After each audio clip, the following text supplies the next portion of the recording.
Now here's the first goal of the game, kicked by Essendon's champion full forward, John Coleman. He was football's shooting star.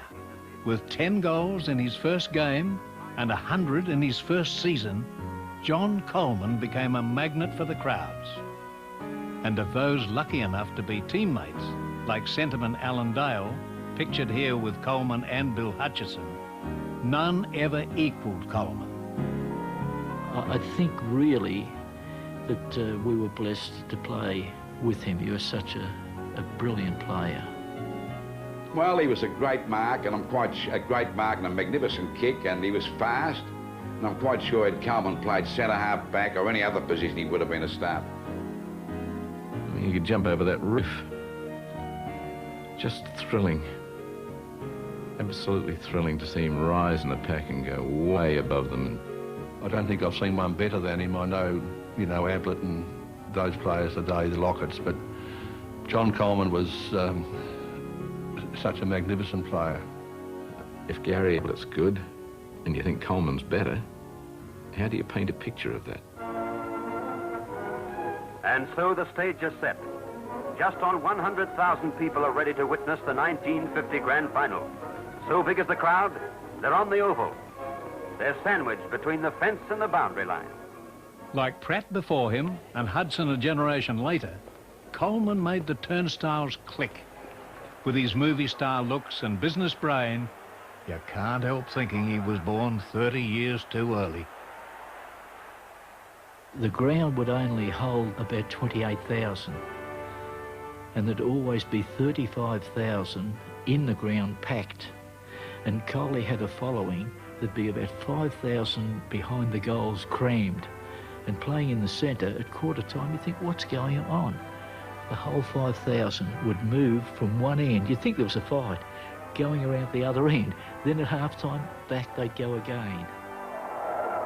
Essendon featured in every grand final from 46 to 51, with Dick Reynolds coaching the club for 22 marvellous years. And congratulations on winning the 1948 premiership. And I'm much pleasure now in calling upon my captain and coach, one of the finest sports in the game, Dickie Reynolds. Break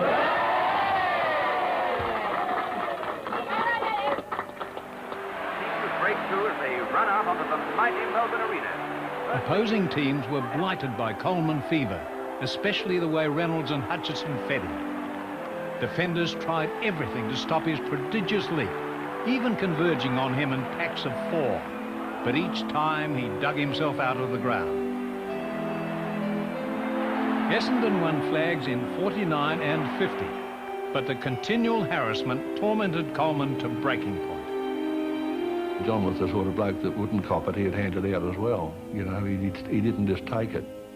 He was an ideal footballer, but he was a tough footballer. You know, he wasn't a fellow that you could really rough up, Coley, because he could give it back. He had a very fiery temperament, and perhaps that was his Achilles heel if he did have one, because he was a courageous player, and if you sort of got in little rough-ups with him, he wouldn't back away. In the final round of 1951, with Essendon rolling towards a hat-trick of premierships, Coleman was reported for retaliating against Carlton fullback Harry Casper. And at half-time, he came in and threw his jumper off. He got stripped, and he's putting his clothes on. He said, I won't play again. That bastard grabbed me down below. He said, I'm finished. Oh, he had his head down, head between his knees and head down, and I said, no, he says, Bugger, he said, I'm going home. He said, mates like that do that to me, and he said, they report me if I should. And I just gave him the general talk and got him out there again. He went out and he played on Ollie Grieve, one of the greatest fullbacks of all time.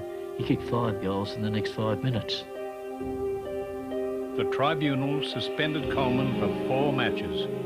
He was devastated.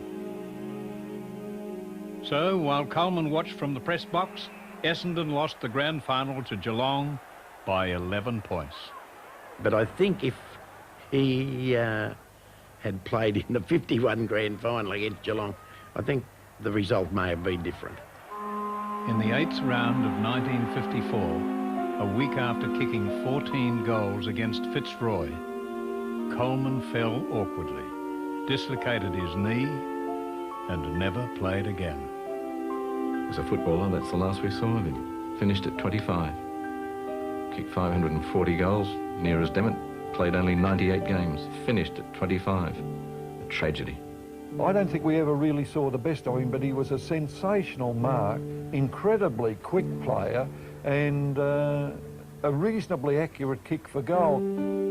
He made one attempt to come back, but even when he was kicking in the park with the kids, he could only use his left foot.